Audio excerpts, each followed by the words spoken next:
background, Nadia. It looks so good. And so I'll give a little background for those who don't know who I am and how I got into Web3 and what I'm doing here tonight. So basically, I started recreational investing about 5 years ago. I had a friend who was a Bitcoin miner, like the whole setup in the garage, the carts, the fans, the servers, and I thought he was crazy. Fast forward to a couple years, I started investing recreationally with my husband. We had success. Friends were like, hey, we want some exposure to that. So they started investing with us.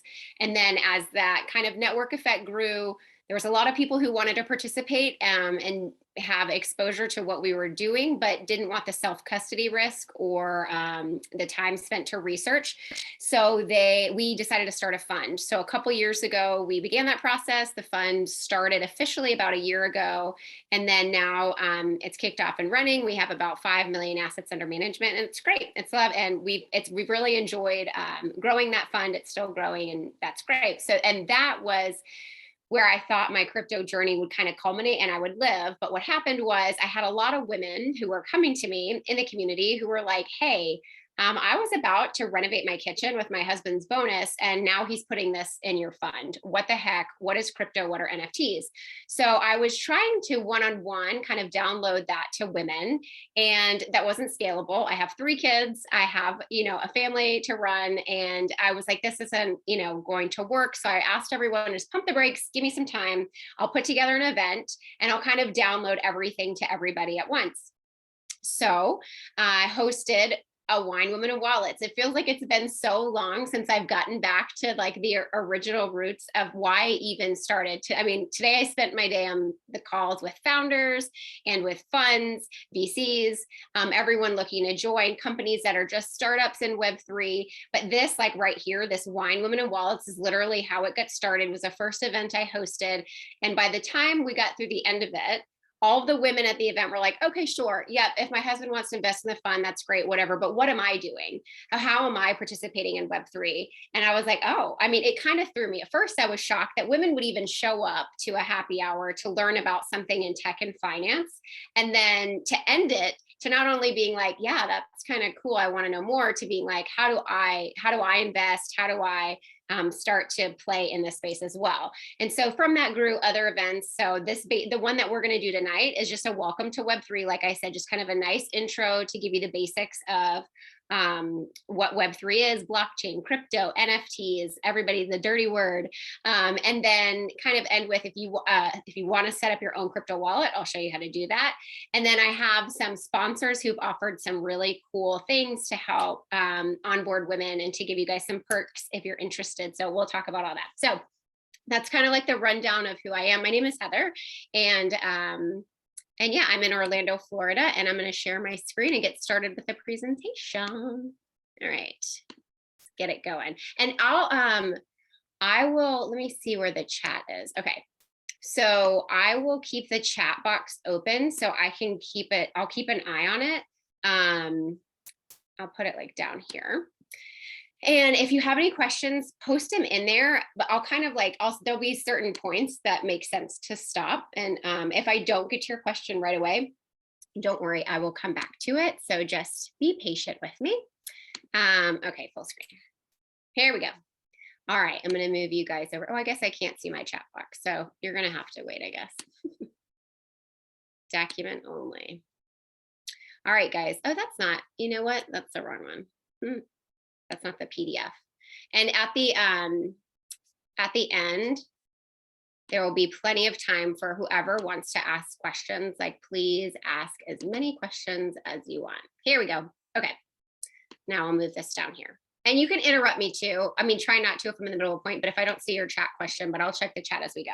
So here it is, Coin Queens. And if you're totally super new to Web3, you may have no idea what any of these pictures are, which is cool. But you're going to learn and you're going to get a feel for what some of these pictures represent and why, they're kind of the future. I don't think they're the future of Web3. I think they're the launching of Web3. So let's get started. So first, we're going to start with cryptocurrency, which is kind of like what everyone probably thinks of, I think, when they get started on Web3. So cryptocurrency, there's so many. Two of the top ones you'll know are pictured here, Bitcoin and Ethereum. Those are probably the ones that you typically hear of the most. So don't get it. If you want to know what crypto is, it's decentralized. This is the formal definition: decentralized digital money for peer-to-peer transactions. And that sounds like, what? I can't even grasp that, but we'll break it down. And yeah. I'm so sorry, Heather. I don't think you're sharing your screen anymore with us. Oh, thank you. No, thank you so much. That would be not cool. All right, let me go back in here. Escape full. I'm like full screening me, but not y'all. So I'm like, oh, it looks great. All right, let me get Zoom back up and share.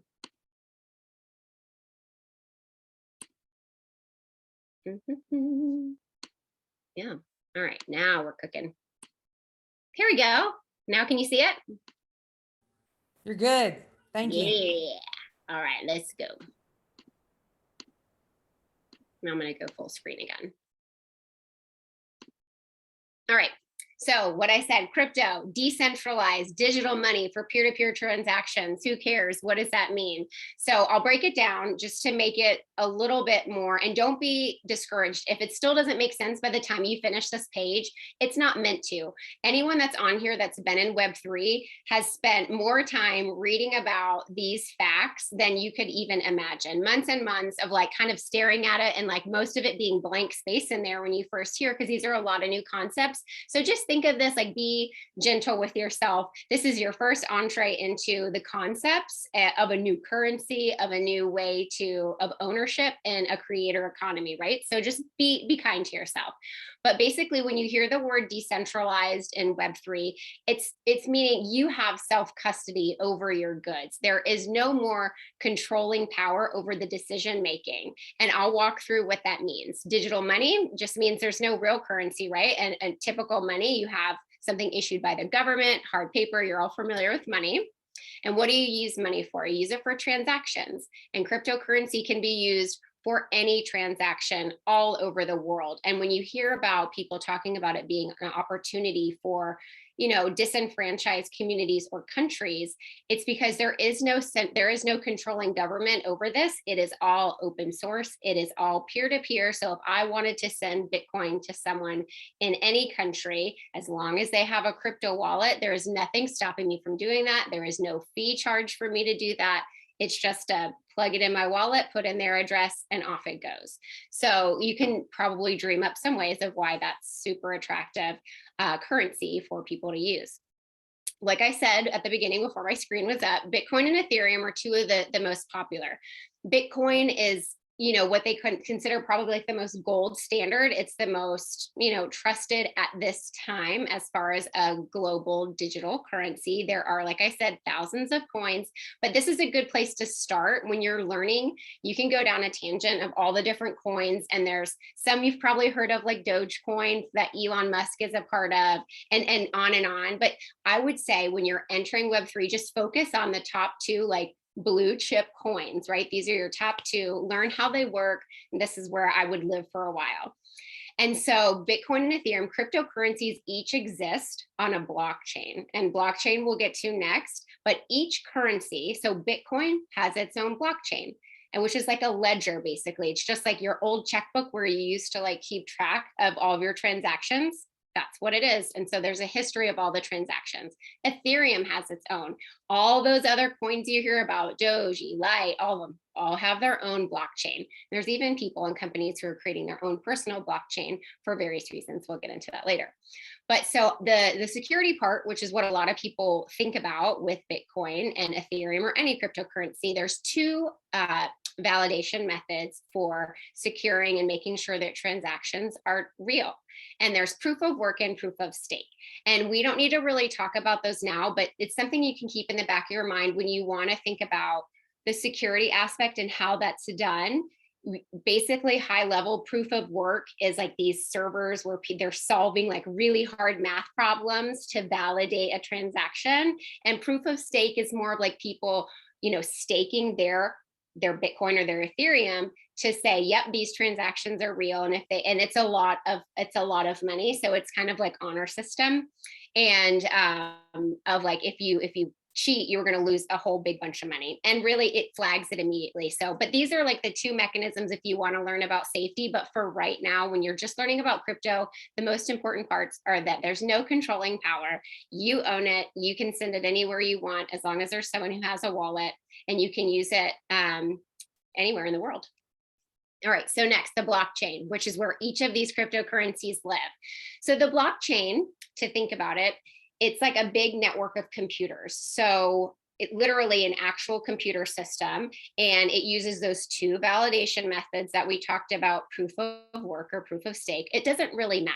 And I always tell the ladies, and I told this to some of the women that joined me and joined CoinQueens officially last month, was, do you know how, when you run your debit card at Target and you swipe it through that little machine, do you have any idea how that piece of plastic transmits data into that POS system? And that goes from Target to your bank, and your bank back to Target, and then deducts it out of your little piece of plastic. No, like, no, you don't. I mean, maybe someone does if they're like worked at a company like that, but likely no. I have no idea the specifics of it, but I trust it, right?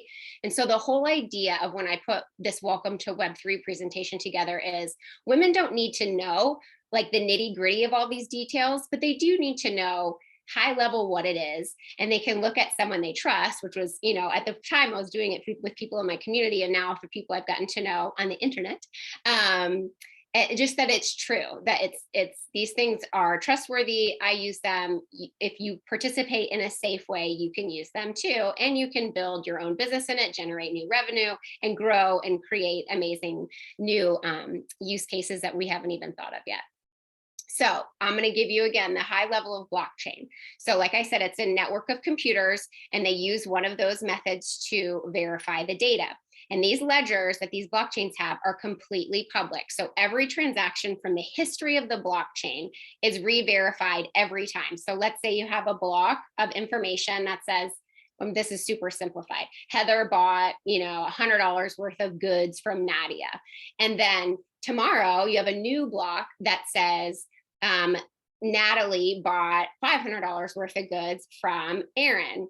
Then when this person validates this block, they also validate the original block. It's always re-verified in perpetuity. So you can think about it now, when you have this big, long blockchain of information and transactions that have happened, if someone was to try and hack something, they would have to they would have to re-verify all of that data back to the beginning. And just to give you an idea, they estimate that the energy consumption that it would take to mess with all of that information and recreate back to the beginning would take about the energy to run like half of a small country. So just to try and wrap your head around the unlikelihood of someone, taking control of all of those networks of computers, and two, having the energy and capability to even process all of those transactions. It just isn't possible. So they call the blockchain immutable, basically meaning it cannot be changed.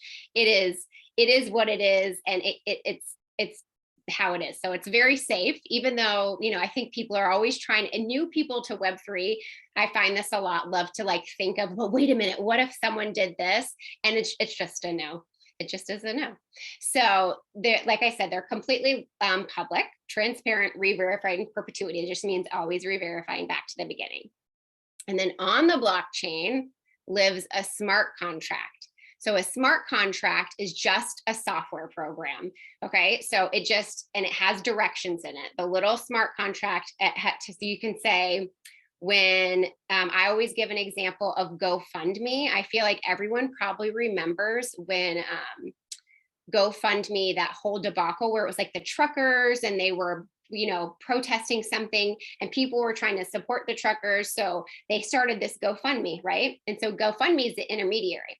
And they're like, sure, we'll collect all this money and then we'll distribute it to the truckers. And then what ended up happening is all the people collected the money, and GoFundMe said, no, you know what? Never mind. We don't want to give the money to the truckers. So I don't even know what they did with it, but it doesn't matter. But those people had put all that money in there, and then it didn't get distributed or used in the way they wanted it to. Had it been a smart contract, the smart contract could be coded to say, whether once this certain time is met, then these funds, whatever funds were collected, will be distributed. Or it could have said, once a certain amount of dollar amount is put, then these funds will be distributed. And then it automatically happens. That's literally codified into a software program. The money goes in, and then at whatever those metrics are met, the money's distributed. There's no way for people to get involved. So that's, very appealing for a lot of different use cases. And we can talk about those. But it's just right now, just trying to get your brain around how the kind of mechanics of it works. And I put in there, if a traditional contract is broken, you have to go to the court system. But in a smart contract, like I said, it's fortified in code. So there's no need for a third party at all. It just executes on its own. And then here, let me check the text box. Or just unmute, because I don't even know how to see the text box now and I'm on full screen. So does anyone have a question? I'm going to take a sip and then you guys jump in if you have any questions. If not, then I'll get back to NFTs, which is the dirty word. Okay, no one's unmuting, so I'm gonna go.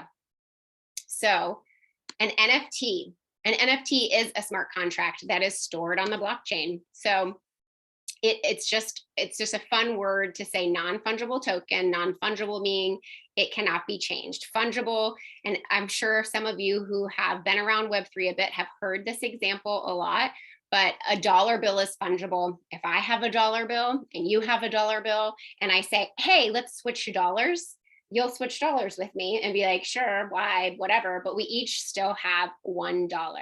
But if I have a dollar that's signed by Dolly Parton, and then you say, hey, let's switch dollars, I would be like, absolutely not. Dolly Parton's my idol. Like, this is my dollar bill. You can't have it. It has her signature on it. It is now non-fungible. It makes it special, right? So that's what non-fungible means. It is not exchangeable. Another example is an iPhone. You have an iPhone and I have an iPhone, but they are non-fungible because you don't want my iPhone. It's unique to me, right? So that's just to kind of give you an idea of what that means. But in simplest terms, they're just smart contracts. So they can execute any instructions in NFT. It could prove ownership of art, which is what you guys are all probably used to, like Bored Ape Yacht Club. You've probably seen that. It could be something like music. Musicians are entering and selling their music through the blockchain using NFTs because they maintain rights to their music. So instead of paying like a record label or these different platforms to share their music, they can put their music into an NFT and sell it directly to their consumers, and they get all that money. And then there's a lot of different fun things they can do. So like membership access to exclusive events, concert tickets, merchandise. So there's even, it wasn't Chainsmokers, was it? There was maybe it was Chainsmokers. Anyway, it doesn't matter. There was a really popular band who did sell some of their music via NFT. And in that NFT, the people who purchased it got like front row tickets to concerts or special backstage passes. So all that ownership and access can be programmed into a smart contract, allowing for like unique consumer experience, right? It's like a way for those musicians to directly interact with their fans, which is very cool. It's a really, really neat way to connect in a deeper level than typically a lot of brands or artists have had the chance to do in the past. And then there's been things like access to private dining clubs. So for instance, Gary Vee, I don't know if any of you have heard of him. He's a marketing guru basically, but he has a big NFT project, and he's has his hands in a lot of different things. And he partnered up with some guys in New York, and they created this restaurant, Flyfish.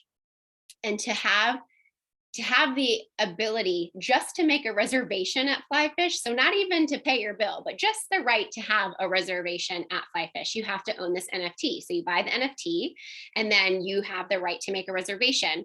And I think when they sold them, they were, under $100. And I think now they're at something like 4,000, or I don't even know what the price is. I haven't looked in forever, but it's a lot of money. So it's just like, it creates exclusivity, right? Like it's the way to create scarcity for something by creating a limited amount of them, and then creating ownership to specific people.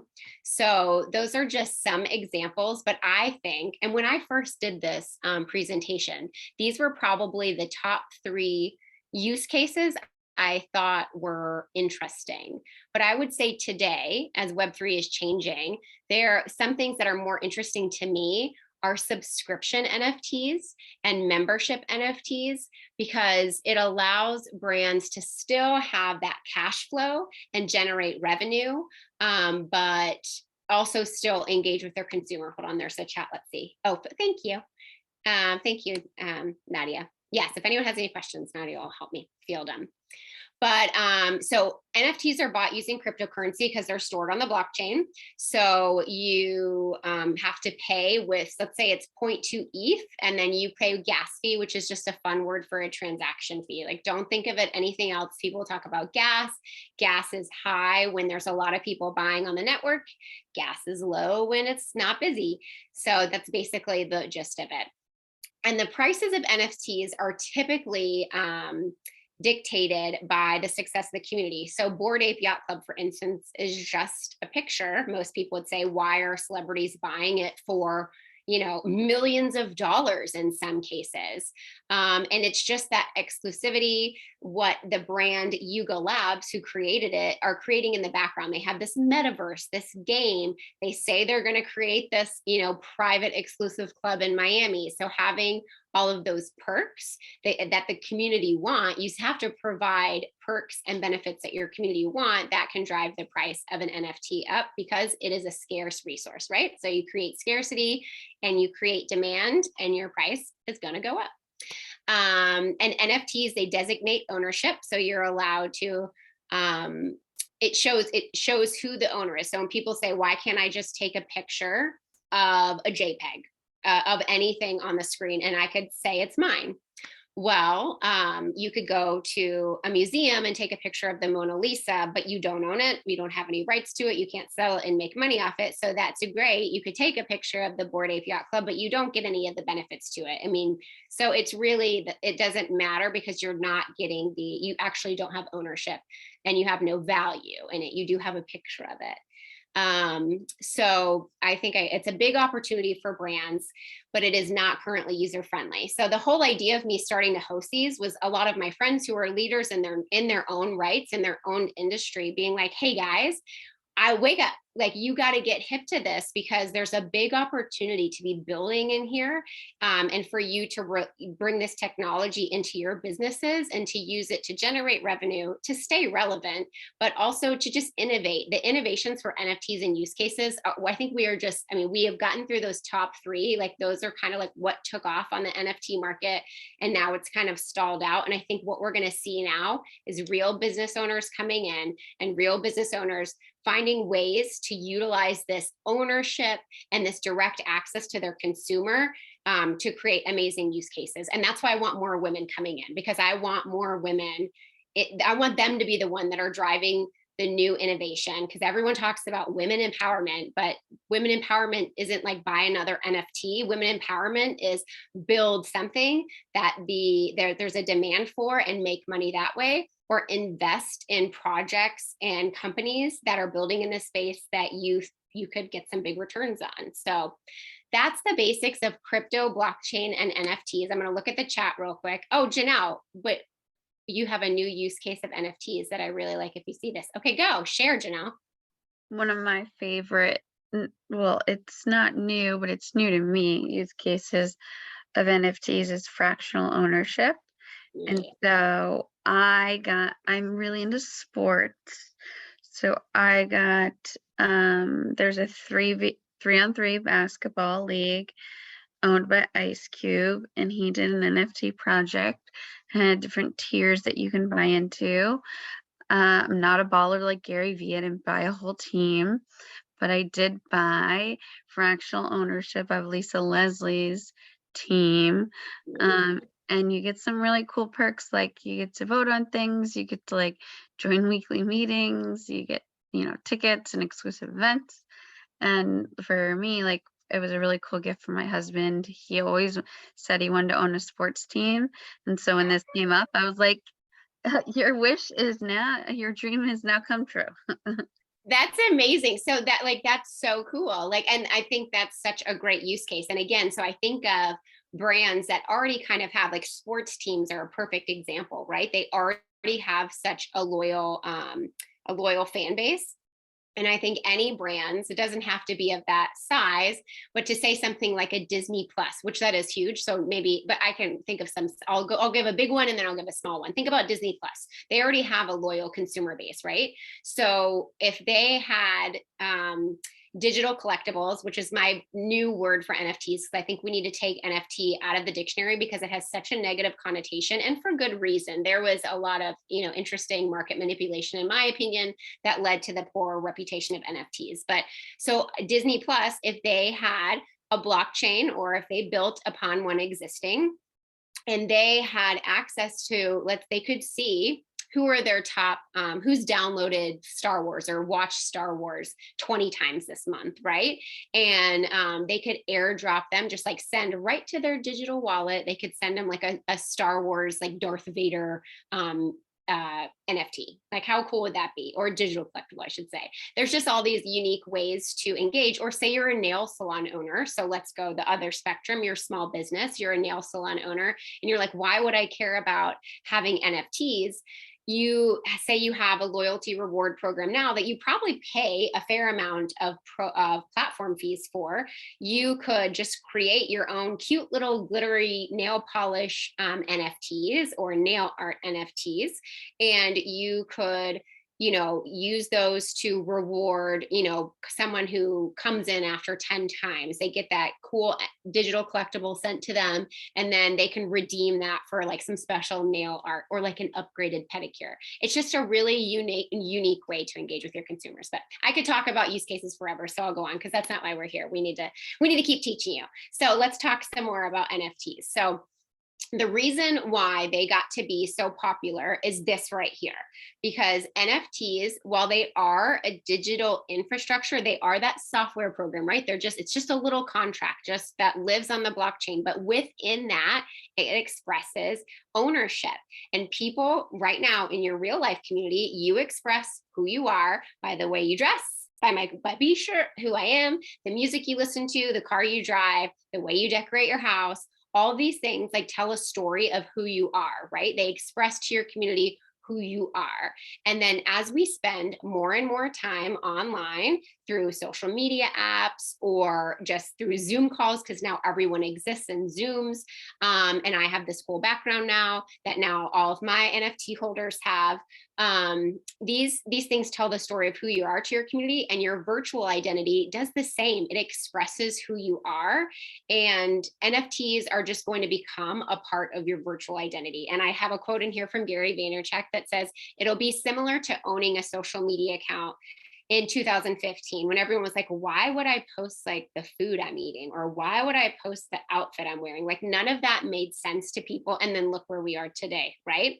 And so I anticipate NFTs will be similar to something like an asset class, like fine wine, fine art, and luxury goods. I think that we're far away from mass adoption of metaverse, VR, but there's definitely support that there's support for things that NFTs can accomplish in charity, community, supporting artists, social networking, and just good old digital flexing, like virtual, your status signaling, right? Having that Bored Ape being like, oh, I got a lot of money, or, oh, I'm a part of that club, or, oh, I belong to this project. So I'm a really great thought leader in Web3, for instance, like the women who belong to NFTs. Okay.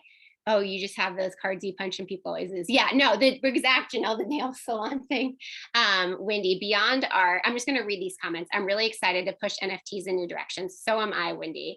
Working with brands, really excited to see it applied to different industries. Yeah, I mean, it is my number one thing. And when last night, I was on almost a 2-hour call with these founders of a really interesting use case, I guess you could say loyalty. They have connections to different distributors of certain products, which I'm not allowed to disclose.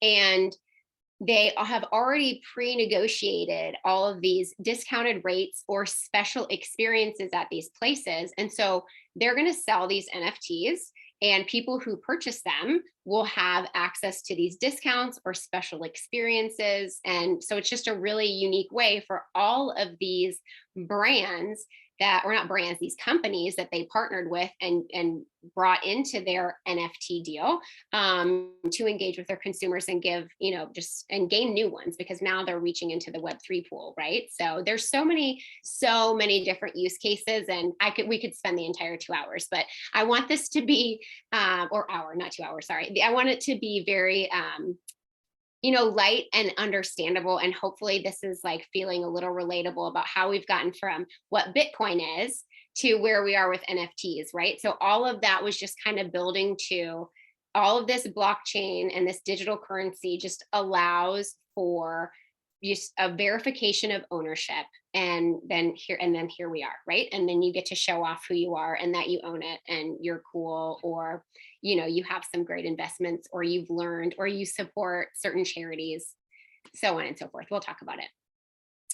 Okay, so this page. So a lot of people here may not be gamers, but I guarantee you either have children that game, or you have friends that game, or you had a boyfriend in college that gamed too much. So while we may not be the typical person who may not be interested in Roblox, Fortnite, or any of that, you do know what it is, I'm sure. And some of these pictures on the screen, like this little guy's a Roblox guy. This is a Fortnite skin. This is, I think that's Call of Duty. This is actually a 3D avatar I had made of one of my NFTs, for reasons I don't want to go into now.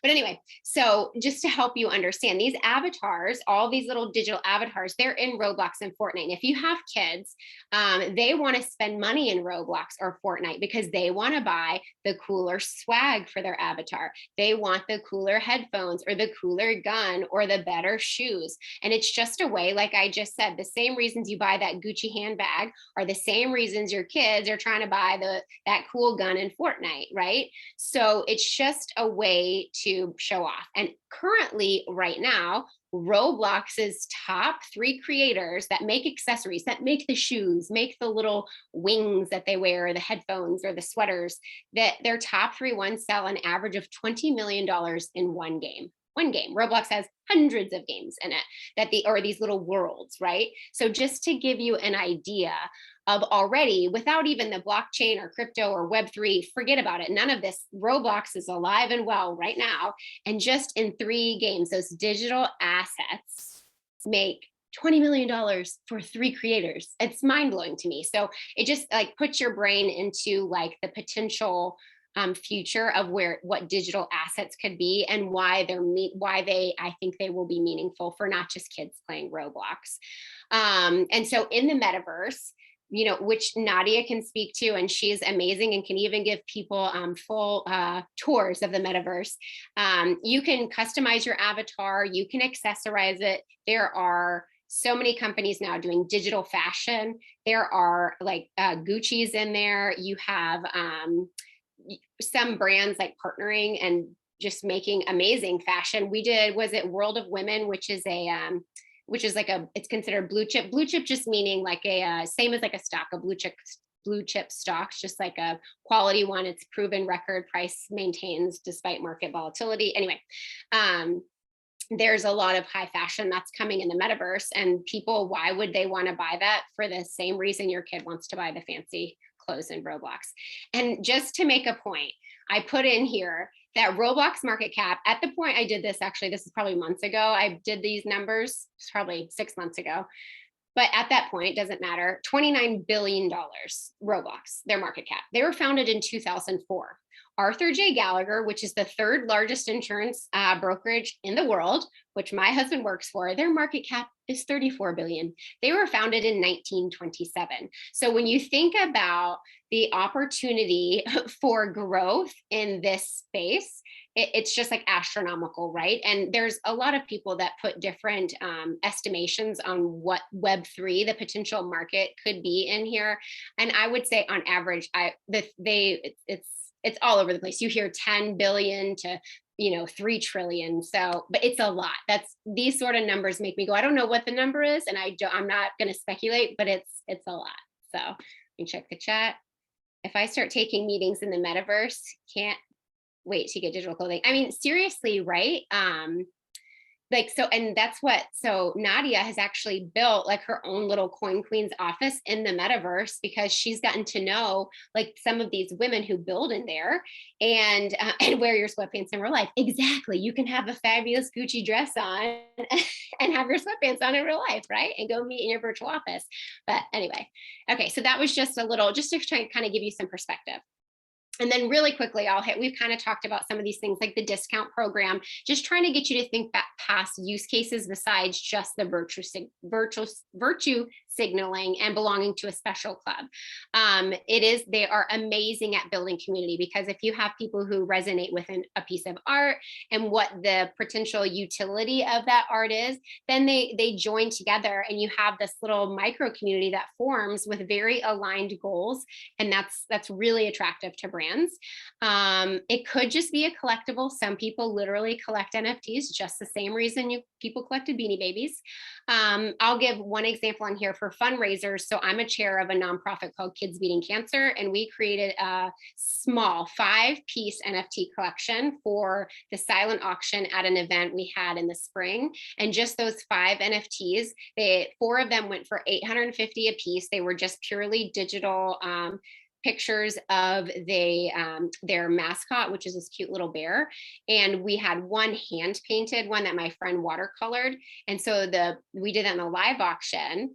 And the winner of that got the actual framed painting plus the digital collectible. So why would people care about the digital collectible part?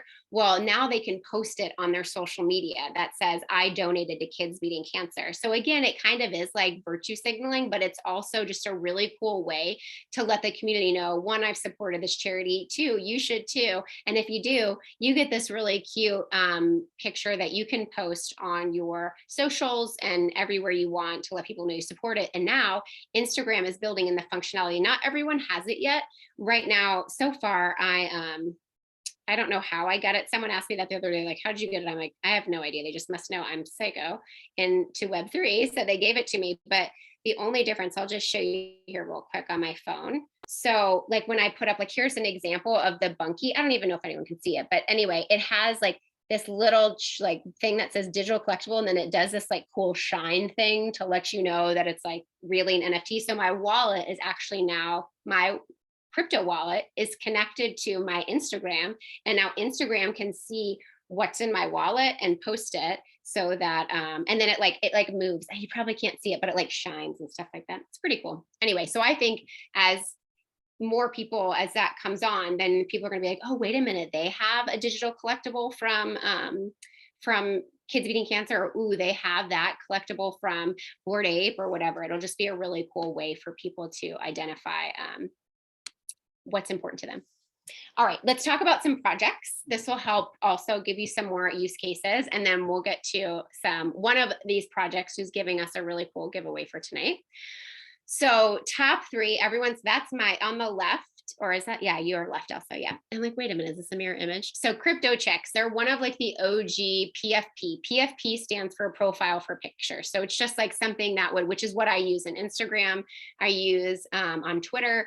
This is my face on there. And so they had 10,000 unique looking females of different, they have girls with vitiligo, they have different skin colors, different hair, some have blue hair, different clothes, earrings. So there's 10,000 of them. They launched back in September of 2021, so don't worry, you're not late. Like this stuff just started in September of 2021 and they're like an OG collection, right? So you're fine. Their floor price in July was 0.31 ETH, which now I think ETH is trading at what, like 1,800 or 1,700? What is ETH at? I don't even know. But it basically the idea of why I purchased the crypto chicks and invested in it is 1, because it's one of the first. So I think there's something to owning something of the first, and 2, it looks good. And so when I think about people wanting to what they are going to want to buy and what they're going to have posted on their social media, it's going to be something that looks good, right? So crypto chicks, they are trying to build their brand into something a little different, to helping female fashion designers enter Web3. So, and you'll see that a lot with NFT projects. They start one way and then their community kind of dictates like, hey, this is what we want to see. And they listen. It really is. Web3 is all about the project's community and like working together, collaborating. It's a really, really interesting business model. And they're having a lot of success. Wait, oh, Samantha, wait, it's zoomed in. Oh, mine's not zoomed in. Oh, Samantha. Oh, I can't wait to talk to you too later. Okay, good.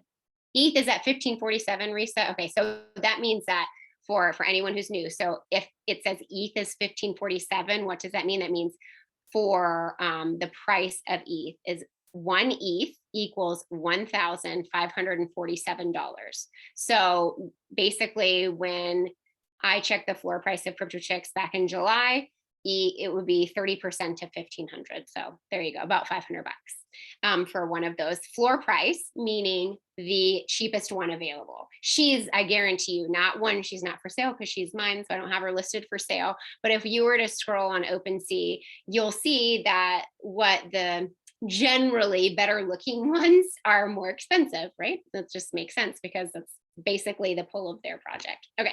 Mavion is a very cool one. Their founder, Michelle Reeves, she had an in real life accessory company, so jewelry, and they support independent artisans all around the world that can't scale to sell it like a Nordstrom's. So that's what they were doing. They were buying from all these independent designers all over the world, helping support them.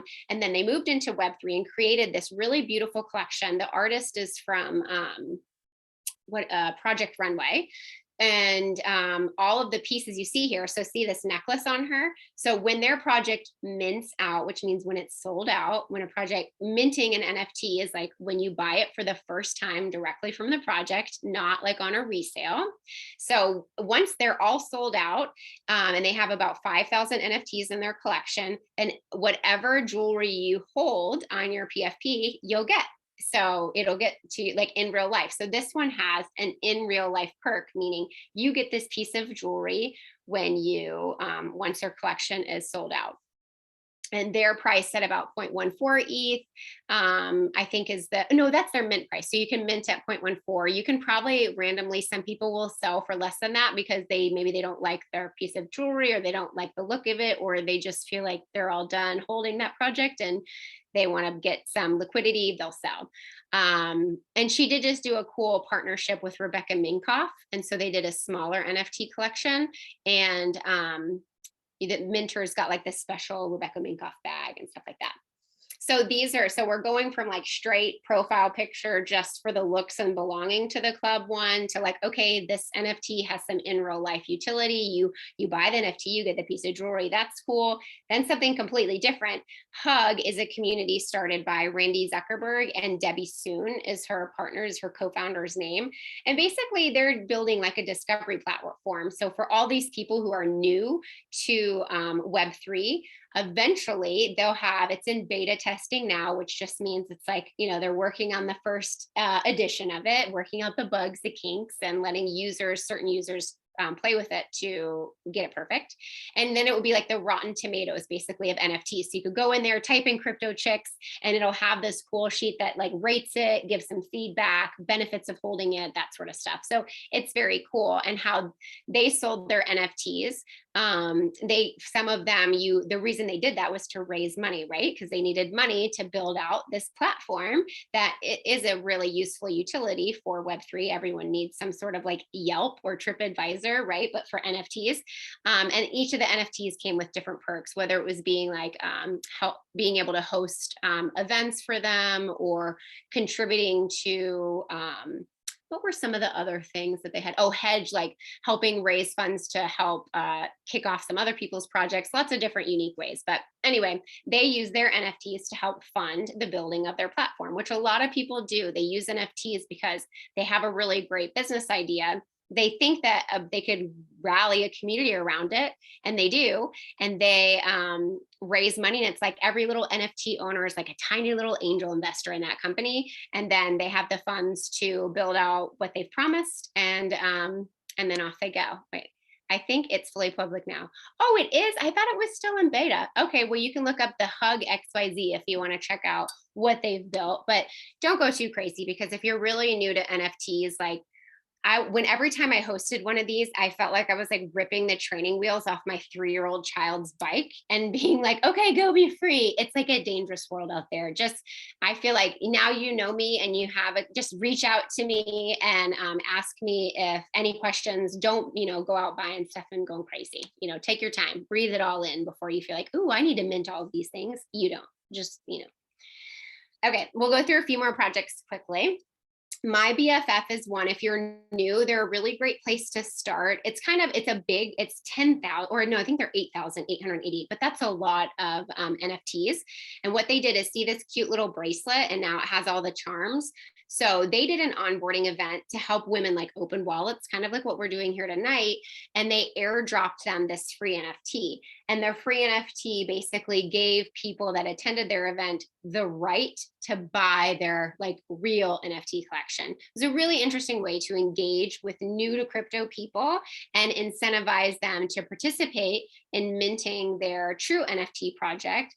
And they're basically like, they say they're unveiling other things, but they're basically like a loyalty reward at this point. So they have like partnered with all of these different businesses, and depending on what your NFT looks like, you get different perks or discounts or free things. I think they're still developing their long-term model, but it was a really great, successful onboarding program, because they have a lot of celebrities that are tied to the project as founders. It's probably more like advisors, I think, but really it helped like bring a lot of women's attention to the space, and it's keeping them engaged. They do a lot with education. They host a lot of spaces to go deeper into some of these topics. So as you end this night tonight, you may be like, ooh, crypto, that's really interesting to me. I want to learn more. Or blockchain technology, I want to think of use cases and that, or maybe I'm a developer and I want to, go down that rabbit hole. Or maybe you just like the art and NFTs and community. So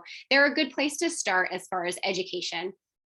And then something totally different, this bottle in the middle is probably so weird. You're like, what the heck is that? So these two female founders, and you'll notice a theme. I typically invest only in female-led projects because it is my mission to flip the demographic. Anything in tech and finance always has a man's face, and they get all the money for all the things. And I think if women are going to have an opportunity to become the face of Web3, we have to be investing in what they're building. And so that's what I do. So there's these two women who started Someplace, so talented. And basically it's a mobile metaverse. So all of my NFTs that I own are basically displayed in this really cool virtual gallery. And you can actually walk around in it. It's super cool. And so you had to buy one of their potion bottles, and this is one. And then it gave you access to, for them to build out your little mobile metaverse. So just like I think, maybe down the line as Web3 grows, I could see their platform being really useful way for collectors to interact and get to check out other people's collections without just looking at on a static web page. You have this really cool interactive gallery to go through. So that's what they built. So very cool. And then this last one is Miss Oh Cool Girls, who I'm obsessed with. And if anyone's a parent here, or if you ever were a little girl, you know that being a little girl, hitting those pre-teen years are the worst. And basically they had, in 2005, their company started. They're a real life company, and they did a partnership with Disney and YouTube something. I'm not going to remember the name, but their show was called Hyperlinked, and it was an animated series based on characters that look like this. And it was basically about helping young girls like feel like their pimples, their braces, their, whatever it is that they're going through, their awkward stage, that they're cool, and like their rarest traits are the realest girls is kind of like their motto. And so they did that really well successfully in Web 2, and now they're transitioning into Web 3, and they created this NFT collection, and they have this whole fund called the Girls Who Mint Fund, really trying to educate young girls on participating in Web 3. And the Girls Who Mint Fund had a really generous donation of $25,000. So they gift girls and women and non-binary who have never had a wallet, $100 of ETH to, they don't have to mint a Miss Cool Rolls. I think Miss Cool Rolls right now is probably $30 or $40 to mint, but you can mint whatever you want, but it's just helping walk them through the process of opening a wallet and getting access to all of the wonders of Web3, right? So they're an awesome project. Juliet, is she's probably in her 30s now. So her mom started the business a long time ago. She's the graphic designer on it. She's a wonderful illustrator, and they're doing really cool things. They're building out an educational platform for young girls, and safety is important to them. Like we talked about the Oculus and going in there and all that. And that is a big concern of theirs. Like, we don't even do a great job keeping young girls safe in Web 2. How are we going to do in Web 3? So those are some just fun projects just to kind of run the gamut of what NFTs look like. Update on how you can browse the projects, but only, holder of the past. Sorry to tease. Yeah, it's just technically in beta. Rabbit hole beware. Yeah, don't. I mean, the Hug is great. It is cool. You can see, I think it's going to be a really, really useful platform. And I think what they're building is great, but a dangerous game for everyone new to NFTs. And so all of that was to kind of give you just a jumping off point, right? To be like, who do you see yourself being in Web3? Are you a creator? Like, are you an artist? Do you want to, just create beautiful things? Art is an amazing thing, and NFTs give you this whole new way to create and connect with new customers and collectors. Or do you yourself want to be a collector? Is it whether it's like investing in certain projects, like female founded ones, because I want to be a cheerleader and I want to champion the causes that I think are most important and that to support in the future of Web3? Or are you going to be an innovator? Are you like a builder? Do you have business ideas? Do you have use case ideas? Do you want to get like, down in the nitty gritty and be like, Heather, how could I build what, I need a dev team. I want to hash out these cool ideas. I mean, there's the future is literally endless. You're only limited by your imagination in what you can do in Web3. It's just such a fun time. So wait, what is update on Hug? Oh, okay, I thought, Wendy. Let's see, I can't see your message, Wendy. All of the above. Okay, cool, yay. All right, so let's go on to some cool stuff. So that's the crux of the basics of Web3. And now we'll talk a little about what is a coin queen and who the people with the fun backgrounds, who we are, what we've been up to. So I'll tell you a little bit about what we have been. So what we started as was just myself and my community hosting these events, onboarding women, that has led to, smaller like portfolios of crypto and NFTs for women. It's led to putting together blockchain presentations for hotel companies. And then it branched out into me going, hey, I need to clone myself and I need to have other women in other communities learning all of these skills. And I need to have other like brand ambassadors, basically. So I started CoinQueens and officially, and we have some of them are here, and we have about 30 women on our team. And the idea was being to help onboard women. Our goal is 100,000 women-owned wallets opened, and just to give women the education to play and like a safe place to go, to be together, to learn, and to like dream those big dreams and not be like worried about sounding stupid or being discouraged. Like we just want to like foster and nurture that. So right now, our team of 30 is our founding CoinQueens team, but our goals are clearly to continue. They'll be hosting their own wine women wallets in their communities on Zoom. I'll be co-hosting with them just to try and bring this initial education to their communities to pique women's interest, to be like, yeah, I do want to play in this, and this is how I want to learn, or this is the route I want to go. And so that's an example of what one of our NFTs looks like. They're on the back of my screen. And so I use, in the next 10 years, 3 billion. So I guess that must have been the figure I must have seen the most. It's going to be big, right? And so the idea for CoinQueens moving forward, now that we have this founding team that is like really got leaders across all industries, that there's corporate real estate, there's hospitality managers, there's developers, there's a woman getting her master's in blockchain who was in hedge funds. It's the gamut is all, right? And all of those skills, every skill that exists is translatable and will exist in Web3. All of those businesses will eventually move to blockchain technology. And why not you be the first one to do it? Why not? Why not women to be the ones creating and to be thinking of amazing ways to bring this tech into their company and going out there and doing it. And so that's what I want to do. I want to help Coin Queens grow in a way to help make meaningful business connections with all of these industries and show them how they can operate in Web3. So the queens that are on my team now have been in the space for a long time. The education is continuing. So they would be mentors for any new ladies that come on and join Coin Queens. We can help you launch your own NFT project, or just how to connect with investors to grow your business. I mean, a lot of, I personally run a fund, but as far as like venture capital, deal flows, we have lots of opportunities to connect people in that way. There's lots of grants for Web3s. I've posted one recently to our team for people who have cool business ideas that are looking for funding. So there's a lot of different opportunities the world is literally yours here. So if you were to join Coin Queens, and I'm not selling NFTs, so there is no NFT tonight to buy.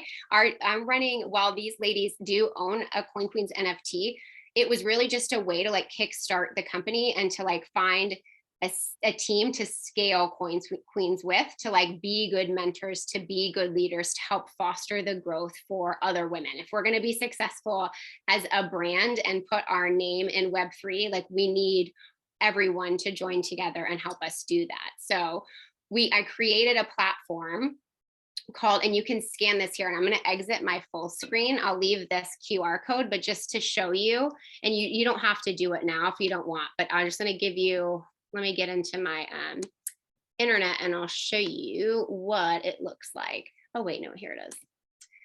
So it's a platform called Circle. I don't know if any of you have heard of it. I'll put this back up here, or here, I'll just put, well, it doesn't matter. I can put it up in a minute. So I'm going to show you what Circle looks like. So basically, rather than when onboarding women to Web3 and trying to get them to buy an NFT, and the communication channels for these NFT projects are a joke. It's like Discord, which hopefully you've never heard of it. If you have, I'm sorry.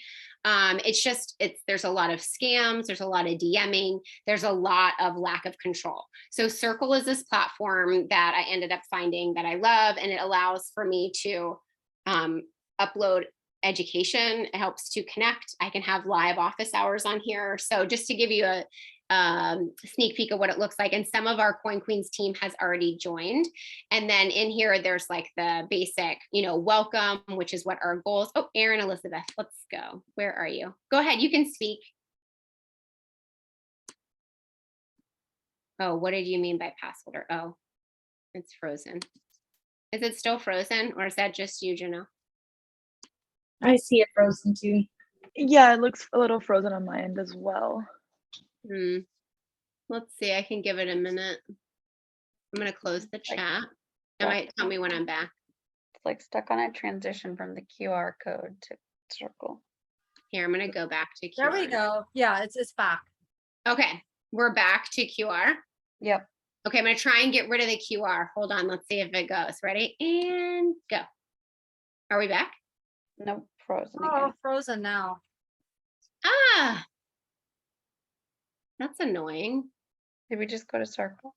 Yeah, I guess you can go to Circle. Here, let me put the, well here, yeah, so scan it. You'll have to put in your email address, which is fine to access it. Well, you ladies won't have to, but here, scan it. It'll take you to, let me get that out of the way. It'll take you to Circle. And then I set everyone up with like a 3-day free trial. So you could just play in it. And it's not, there is a fee to join it, like $10 a month. That's just for like, and that would provide you with all the content that the Coin Queens would be adding. Your mentors would be there, ask questions. I'll host office hours. I just wanted there to be like a easy way for women to access other women in Web3 other than buying some NFT and jumping in Discord and being in a group of 10,000 people, having no meaningful conversation, or having your questions answered by a moderator in one of these groups of 10,000 people, and that may not have like your best interest or your success in their heart. Do you know what I mean? So I'm going to see if I click this instead of clicking. Can you see it on my screen or no? We just see the QR code. Damn. Oh, well, I really wanted to go through it with everybody, but anyway, that's annoying. So I'll just say what it is. So it's, or why don't I stop share and then I'll reshare. You try that. Stop share. All right. And I'm going to reshare. Hold on. I'm going to give it a second to like really think about it. All right, let's see if it'll do it. But anyway, so it's going to have, it'll be constantly updated. We just created this platform, and I want it to be an on-ramp for women to learn about what Web3 is, how they could participate in a safe way, because I think there's a lot of, oh, here we go. I think I've got it. I think it's going to share. Hold on. Can you see it? Sure can. Yes, success. Yes. Let's go. Okay, technology will not beat me. So basically, here's what it is. So when you're in it, that you'll see like there's intros. So anyone who joins can jump in, talk, give a little intro about who they are, what their company is, what they're doing. And I will make sure every week we'll do like a highlight of like one of the new teams or one of the people who've joined, what their skill sets are. I post job opportunities in here. So I see a lot of like, as Web3 is growing very rapidly, and there is a lot of VC money in it. So what you have is a lot of these startups who are like kind of creating these little like founding teams. And so there's always positions coming out. So I'm going to use this as a place, instead of me just constantly being on Telegram and these apps where all these little groups are held, I can just, and I'm trying to send it out to all these amazing people who I think might want this position. I can have this one lovely job board that will be posted in here for opportunities in Web3 for people to consider. I get a lot of collaboration opportunities, whether it's different NFT projects that want to partner or are looking for, someone maybe to join their community in a certain way, or even like this one recently, Sharement is kind of like a Web3 affiliate marketing tool. So while we have an affiliate marketing in Web2, that is definitely going to be alive and well in Web3. So Sharement reached out to me. So any sort of collaborations where it could be personally or for your in real life business or industry or whatever you're planning on growing to collaborate. I'll host office hours so that it could just be like a hangout. I'll have those scheduled during the week. So if you're like, oh, I really want to connect with Heather on, this, I can be here. And then I did like an education section, which right now I try to keep it basic, because for everyone that's learning, I think it's really important not to get overwhelmed and just like marinate on your thoughts for a little bit and then revisit them several times and revisit the same information every time. It will just really help it like get in there, because right now there's no like data to pull on, right? Like when you hear about a new car, like when they came out with electric vehicles, you knew what a car was and you knew what electricity was. And now you're like, oh, that's how that runs. But blockchain and cryptocurrency and smart contracts and all this stuff is literally probably blank space in your brain. So don't feel terrible about it. Okay. And so I did 2 different things in each of these sections for now, and we can expand upon them as the community grows. But one on Web3, there'll be a written section, and that which is short and like kind of like a summary, and then a link if you want to keep reading, and then like a YouTube. So there's like visual, like for those visual learners who instead of seeing something written, you want to watch someone talk about it. And then so there's different like the main topics in Web3, you can scroll through there. And then as people are hosting their in real life Wine, Women, and Wallet events, I want them to be posted, and cities can be added wherever you are. Our team is, those are some of the places our team are, but we're in Alabama. Texas isn't on there. We have Texas, we have New Jersey, we have all kinds of places, but I just wanted to start with like where some of those will be. So just in case you ever wanted to attend in real life, you could.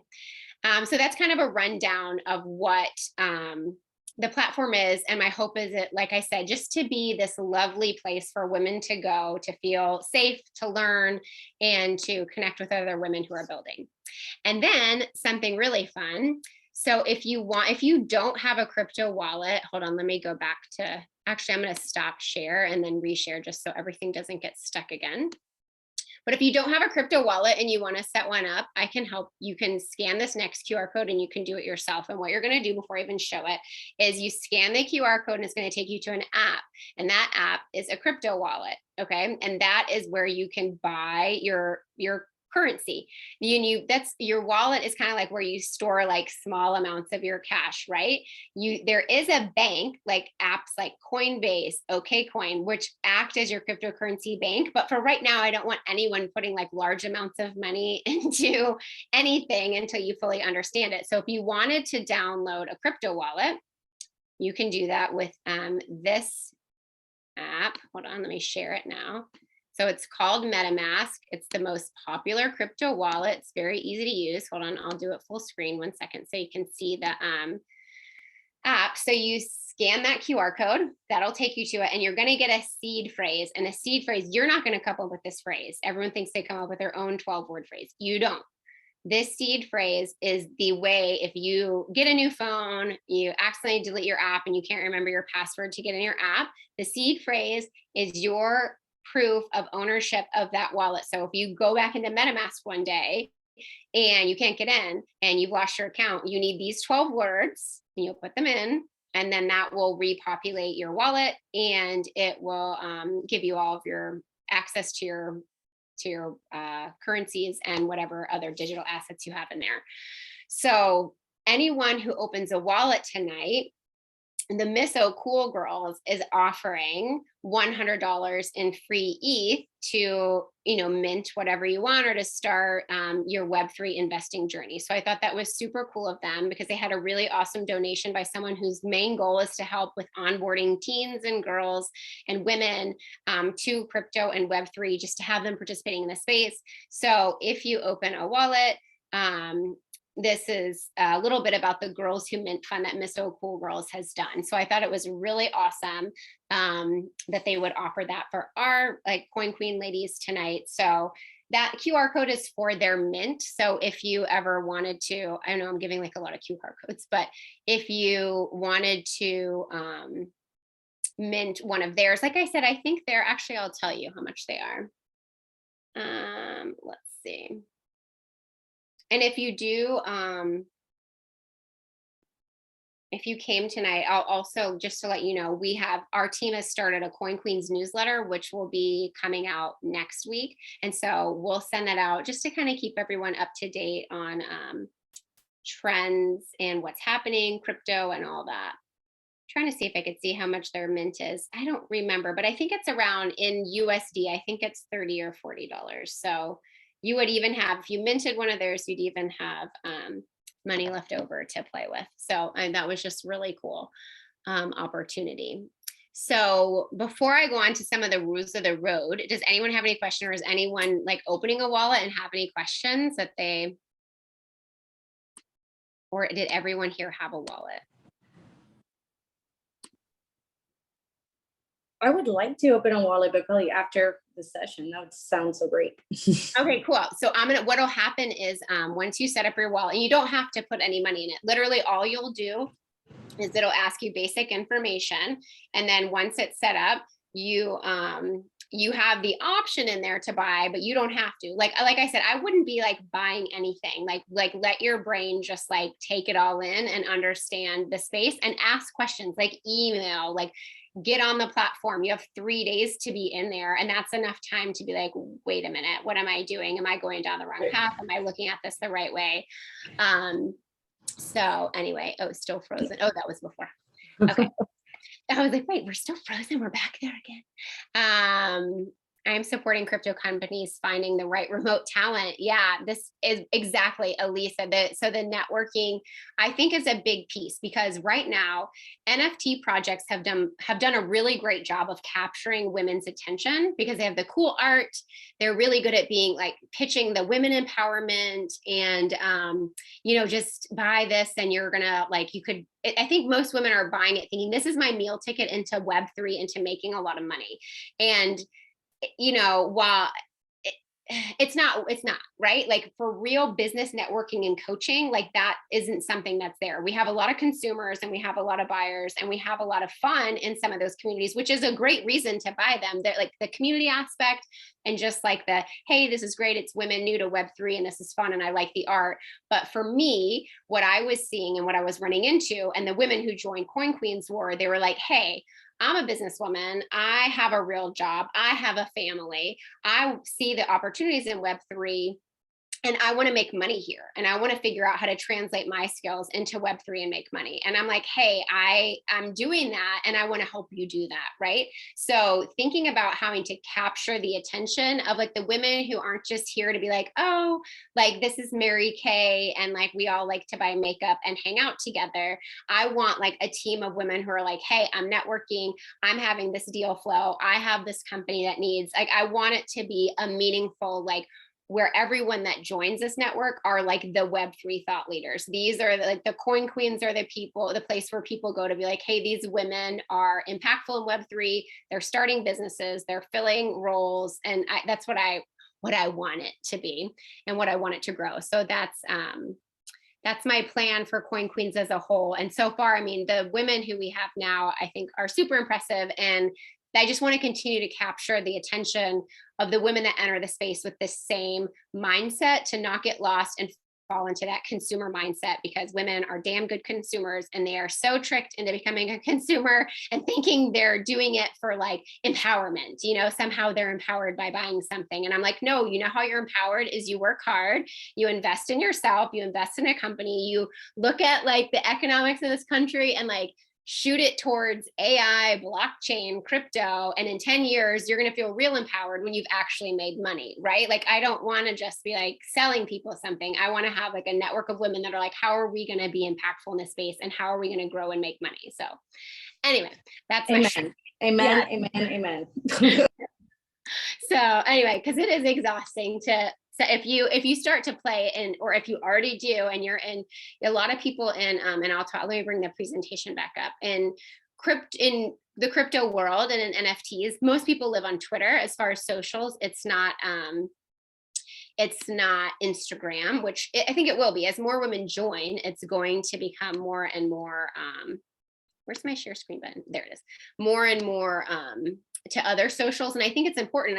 And I've been consulting on some projects recently, and I'm like, it's time to move off of those communication channels primarily. You've got to get out to where the people are, and you need to quit selling it as NFTs. You need to sell it as a digital collectible, because that's what it is. It's access to something digitally that you own that connects you with that brand or that project. And that, that's worth something. Okay, so we did that.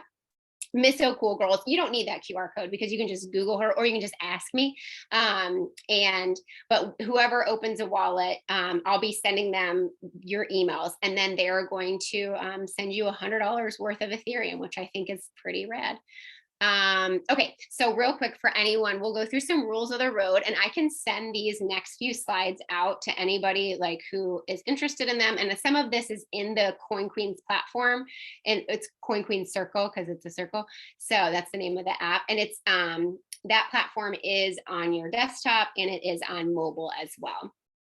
So I threw in some podcasts, some that are just that you can click into if you want to keep learning. These are some that you could go into, and just different accounts to follow. So trying to whatever your main interest now on socials like Instagram and Facebook or whatever, TikTok that you follow, you know, if you start to fall into some of these, and I can send these out to everybody just to give you some places to start, and you'll resonate with some of those people, and then you'll see, oh, this person follows this person, and you'll just naturally start to grow your following into more of like the crypto Web3 space. But let me tell you, if you get on Twitter, everyone hates Twitter, but it really is where a lot of the communication happens for people in Web3.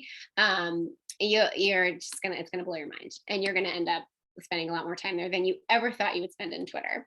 And then some safety, because I can't end a presentation on Web3 without some safety. If you do end up getting into Discord, so if you're researching projects, and you're going to see they're going to direct you to their Discord.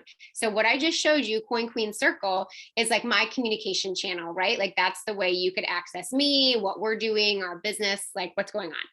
But Discord is a way that a lot of NFT projects manage their communications. And you need to, if you're going to get into a Discord and set up your own account in there and be accessing projects, you need to turn off your DMs, which is your direct messages, because it's scam, scam, scam, scam, scam. And just know, no matter whether it's Twitter, Instagram, Discord, any of them, no project, no NFT founder is going to email you and be like, oh my gosh, secret mint, stealth mint, we're offering this special mint for, you know, you because you're so cool, or we liked your profile, or we want you to be a part of our founding community. Don't. It's the same scams that's like called your grandma being like, oh, it's your bank and we've lost your social security number, we need it to access your funds. It's the same dang thing. So scams are alive and well in Web3. So just be savvy to that and feel like I'm your resource, or any of our Coin Queens are your resource. Be like, hey, should I click this link? No. If you have to ask, if you have to click the link, it's no. The answer is no. Don't click the dang link. And always use official links. So if you want to, like, say you're like, finish this, you set up your wallet, and then tomorrow Miss O sends you your $100 worth of ETH, and you're like, okay, I want to mint to Miss O, and you like type it in, and you go and you land on some random website. Don't, only use official links from there. Make sure you're typing in the right website, that it's their official like little blue check page. If you're on a social account, you have to be super careful. Wait, the chat's popping off. I can't see it. Where's the chat? What's going on in the chat? Anyone want to fill me in? Is everything okay? I can't see it.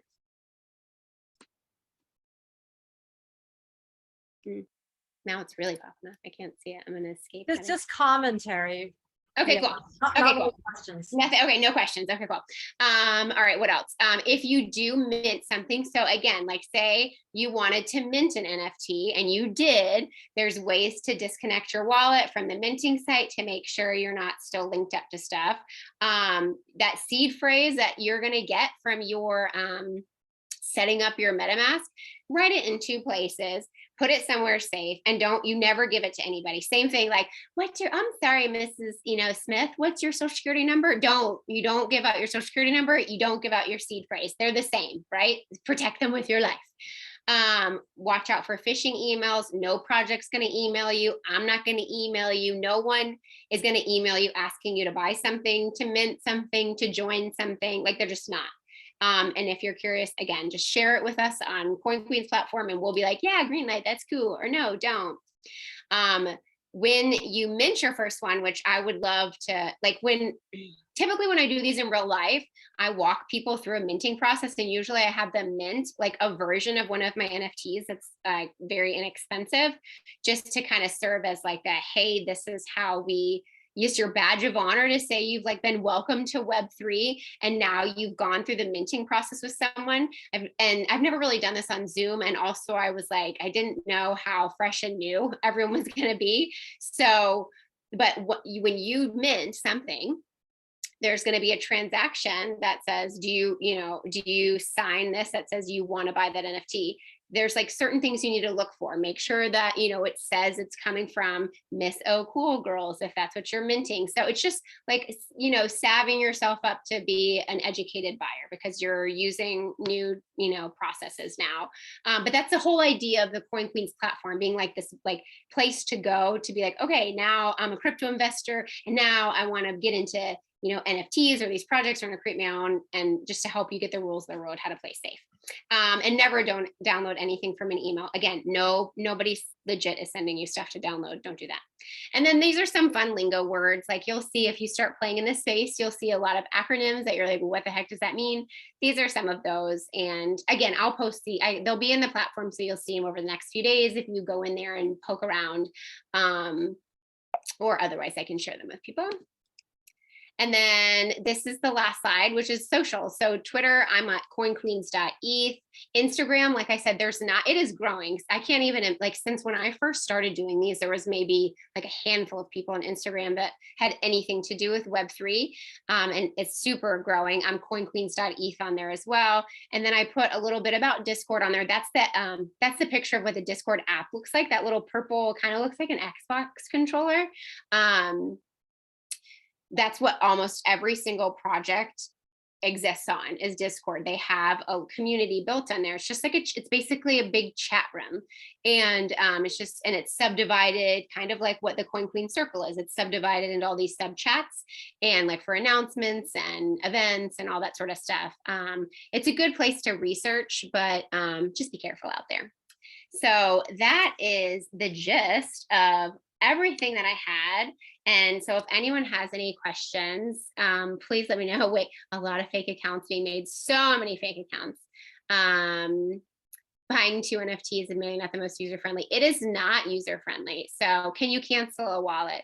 No, you can't cancel a wallet, but you could just stop using it. You can just if you had funds in it or any assets in it, you could just transfer those to a new wallet and then just be done with that wallet. But no, you can't like cancel it. It's made, it will live forever on the blockchain. Even if you lose the seed phrase, it'll still be there. What else? There are definitely fake accounts. I think that there's way more fake accounts than people even know, which I think is why a lot of those NFT projects had such great numbers back in the big days. I think there was a lot of same user, multiple wallets to inflate numbers. But anyway. Oh yay, Maria opened a wallet. Woo, way to go. Samantha, let's see. Oh, Michelle, yeah, yay. I know, oh my gosh, are you from the Michelle, you're from the horse, the jockey, the shoot, why can't I think? Tell me if you're still on here, tell me the name of your project. You guys had a really cool, they had this like NFT that was linked to like a real life horse. That like a horse racer, like a jockey. That's what it is. I'm like, what's a horse racer? A jockey. So you have, you buy an NFT and you can like race the horses and stuff. Very cool. The jockey experience. Yeah. So cool. No, I loved meeting you and your daughter. You guys were amazing. And you had a rideable horse at the conference, which was super cool. Let's see. Yes, I'm recording it, Nancy. Okay. Oh, you just made your wallet. So cool. So fun. What else? Okay. Let's see. Yeah, not user friendly. Okay, cool. Well, I guess if no one has, yay, Erin, I'm so glad you made a wallet. Just be careful. Like, I feel like this is the same thing I do even with in real life people. And I don't even actually know you guys, but all of a sudden I like want to protect you and I like mother you.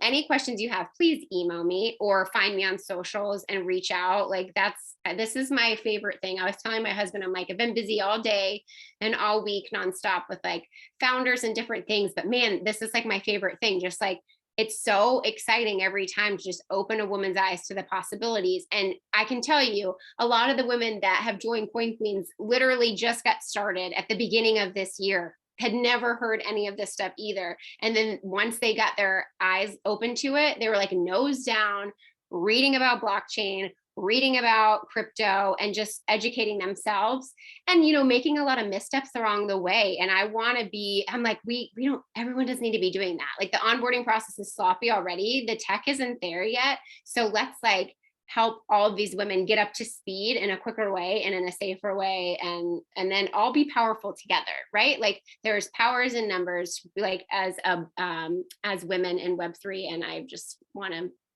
want to keep doing that. And this is just the best thing ever. So, all right, cool. Does anyone have anything else they want to say before we end it? we'll do so explore. Yeah, don't move any money around. There's no race to put money in your wallet. Like you don't have to put any money in there. Like your wallet's created, it's there. Now just like sit on it. You know, just like, all right, if I want to invest in crypto, I can. Samantha, you're such a beautiful artist. You guys have to see Samantha's work. We'll have to, I know we're going to talk, like now that you have like the download, Samantha, we need, like, she is she does like live sketches of people on Instagram. She's amazing. And I met her at the conference also. And she's thinking about, you know, her friends, oh my gosh, Carlos and, oh my gosh, why can't I think of it? Nico? Thank you. I'm like, come on. Samantha's my team. Oh, yay.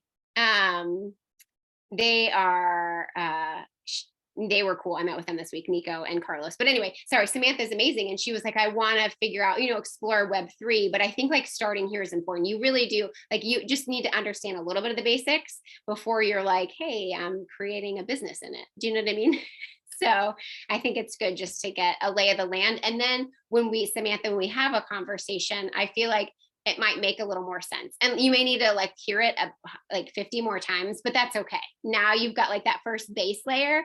And then you can be like, when I am talking to you about why would you create an NFT project for your art, or how would you connect with your community? Now you have like a little bit more of like background knowledge to pull on to build from. So yay, I'm glad that you enjoyed it. And I definitely want to connect with you after, and we will connect, and then hopefully it'll all make a little more sense as we talk about it. So, and Wendy, I remember you from the conference also. You were so rad and you were so fashionable. You're so cute. Yeah, I love your background, all your fun stuff. It's exactly what I would have pictured would have been with you, all those fun colors. Heather, I just wanted to say really quickly, thank you for this. Thank you for making this really amazing community where it feels really open and safe for women.